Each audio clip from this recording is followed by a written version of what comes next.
A somber moment this evening, a procession from Houston to New Orleans for 13-year veteran NOPD officer Everett Briscoe, accompanied by hundreds of police officers as his body made the more than 300-mile trip home.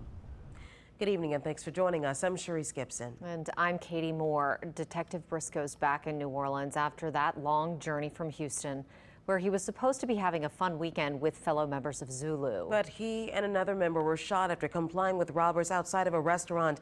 And this evening, we now know when the 13-year veteran of the NOPD's funeral services will be held. Yeah, this Friday, there's going to be a public viewing at the Mahalia Jackson Theater. That will be from 2 to 7 p.m. Then Briscoe's funeral will be Saturday at the Xavier University Convocation Center. Viewing will start at 8 a.m. with services at 11. Everyone who attends will have to follow COVID protocols and will be asked to show proof of vaccination or a negative COVID test to get in. Tonight, leaders in Houston are vowing to find the gunman responsible for shooting Briscoe and his friend. As Paul Dudley reports, a reward for information leading to an arrest has increased. Huge crowds filling the streets Tuesday night as NOPD Detective Everett Briscoe was welcomed home. Officers from around Louisiana and Texas escorting his body from Houston to professional funeral services in the 7th Ward.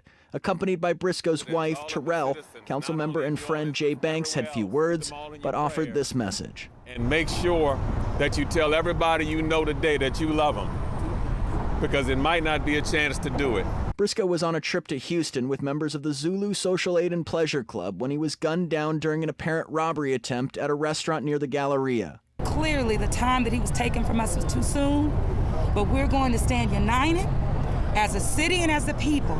This is just the beginning of this process. It will take some time to actually process and transition to some healing.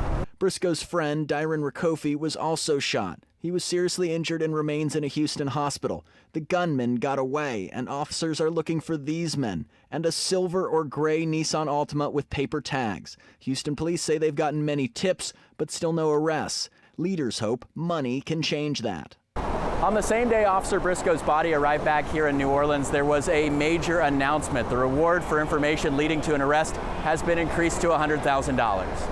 Among those offering the reward is a billionaire businessman from Texas who owns the restaurant where the shooting happened. I find it so upsetting that a policeman visiting our city for a vacation weekend met such a violent death. Houston Mayor Sylvester Turner says he hopes the reward increase will convince those with information to come forward. Somebody out there knows something. There is no doubt in my mind. As police search for those responsible, there is a department, a city, and a family desperately looking for answers after a tragic loss. Paul Dudley, Eyewitness News. Reward for information in the killing has been increased to $100,000 with money contributed from Crimestoppers of New Orleans, the city of Houston, and Tillman Fertitta, the owner of the Houston Rockets and Grotto Ristorante, where Briscoe and his friends were having dinner before he was shot and killed. Well, earlier today, Detective Briscoe's fellow officers were out front of the NOPD's 1st District, his home base in recent years. The officers decorated a police cruiser parked outside in his honor. And stay with Eyewitness News for any updates on this story. We'll have the latest on Channel 4 and, of course, online as well.